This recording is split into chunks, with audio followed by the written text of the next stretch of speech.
السلام علیکم ڈیئرز، امید ہے کہ آپ سب خیریت سے ہوں گے۔ آج ایک اسپیشل چیز کا ریویو ہے، اور وہ ہے کہ قرآن پاک کا ریویو مینز کہ ہم نے قرآن پاک منگوایا ہے، اور اس کو آپ کو میں دکھاتا ہوں کہ اس میں کیسی ورڈنگ ہے اور کیسا اس میں لکھا ہوا ہے، الفاظ کیسے ہیں، اور سارا کچھ اس کے بارے میں بتاتا ہوں، اور کیوں منگوایا، کہاں سے منگوایا۔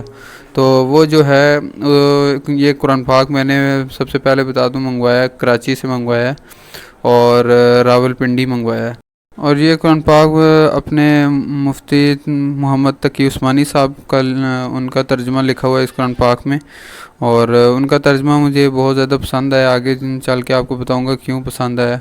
اور دوسرا یہ ہے کہ میں نے قرآن پاک دیکھا تھا اپنی مسجد میں، وہاں پہ مجھے یہ نظر آیا، اور پھر اس کا میں نے اس کو کھول کے دیکھا تو وہاں پہ مجھے ایک ویب سائٹ لکھی ہوئی نظر آئی، اور وہ ویب سائٹ تھی www.onlinesharia.com۔ تو اس کو پھر میں نے سرچ کیا، اور وہاں پہ دیکھا کافی زیادہ تصانیف ان کی تھی، مفتی محمد تقی عثمانی صاحب کی۔ تو یہ قرآن پاک بھی تھا، اس کا ترجمہ بھی انہوں نے لکھا۔ تو اس ترجمے کو تو ویسے بھی میں نے دیکھ چکا تھا، تو اس وجہ سے مجھے پسند آیا، تو پھر میں نے وہ منگوایا، وہاں سے آرڈر کیا آن لائن۔ تو یہ تقریباً مجھے اس کا ہدیہ جو ہے وہ 3,000 روپے کا پڑا ہے، اور آپ کو جیسے بتایا میں نے کراچی سے پنڈی منگوایا، اور آتے ہوئے تقریباً اسے ٹائم لگا ہے، 1 ہفتہ لگ گیا تھا، کیونکہ بیچ میں دو دن جو تھے وہ چھٹی کے تھے، تو اس وجہ سے تھوڑا لیٹ ہو گیا۔ تو باقی ریزنیبل ٹائم ہے، اتنا زیادہ ٹائم نہیں ہے کیونکہ کراچی سے آیا ہے۔ تو بہرحال اس کو ابھی میں آپ کو کھول کے دکھاتا ہوں۔ تو یہ پہلے کھل رہا نہیں تھا، تو پھر میں نے اس کا ایک ہی علاج کیا، پین سے اس کی ٹیپ کاٹنا شروع کر دی، اور پھر یہ کھل گیا۔ تو اب یہ دیکھیں، یہ قرآن پاک ہے، آسان ترجمہ قرآن کے نام سے، اور نیچے اس کا نام بھی لکھا ہوا ہے اپنے مفتی صاحب کا، مفتی محمد تقی عثمانی صاحب کا۔ تو یہ قرآن پاک جو ہے نا، اس میں خاص بات جو میں آپ کو کہہ رہا تھا وہ یہ ہے کہ اس میں نا با محاورہ ترجمہ لکھا ہوا ہے، ورڈز بائی ورڈ نہیں ہے، ایک ایک لفظ کا نہیں ہے۔ ایک ایک لفظ کا ترجمہ ہو تو وہ پھر سمجھ نہیں آتی کہ اس پوری آیت کی کیا سینس بن رہی ہے، آیت میں کہا کیا جا رہا ہے۔ تو یہ ویسے بہت زیادہ ضروری ہے کہ ہم قرآن پاک جب بھی پڑھیں تو اس کو ترجمے کے ساتھ پڑھیں، تاکہ ہمیں پتہ چلے کہ اللہ تعالیٰ ہم سے کیا کہہ رہے ہیں۔ تو اس وجہ سے پھر مجھے اس کا احساس ہوا، ایک عالم آئے تھے ہمارے یہاں، تو انہوں نے بیان کیا، پھر یہ ہے کہ میں نے قرآن پاک منگوایا ان سے امپریس ہو کے ان کی بات سے۔ تو اس وجہ سے یہ بہت زیادہ ضروری ہے، ہم عربی میں جتنا بھی پڑھ لیں اس کا ہمیں صرف ثواب ہوگا، لیکن عملی زندگی میں کوئی فائدہ نہیں ہوگا۔ تو اس وجہ سے پھر میں نے یہ قرآن پاک منگوایا اور ارادہ کیا کہ اس کو پڑھنا ہے۔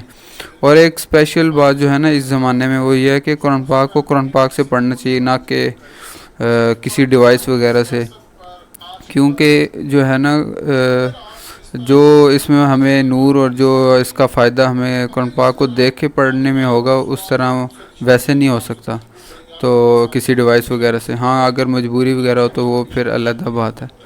تو یہ قرآن پاک ابھی یہ اس کی پیکنگ نہیں کھل رہی تھی، تو پھر مجبوراً مجھے اس طرح اسے ایک جگہ سے اکھاڑنا پڑا۔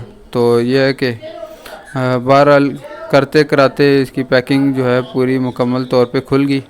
تو اب میں آپ کو نا کھول کے دکھاتا ہوں اس قرآن پاک میں کیسی ورڈنگ لکھی ہوئی ہے اور ترجمہ کیسا ہے۔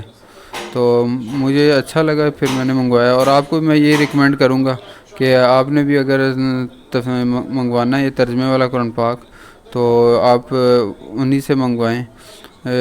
یہ جو ہے ویب سائٹ ہے وہ بھی میں انشاءاللہ ڈسکرپشن میں لکھ دوں گا، تو آپ نے وہاں سے وہ پھر اس کا لنک لے لینا، اور وہاں سے آپ آرڈر کر سکتے ہیں۔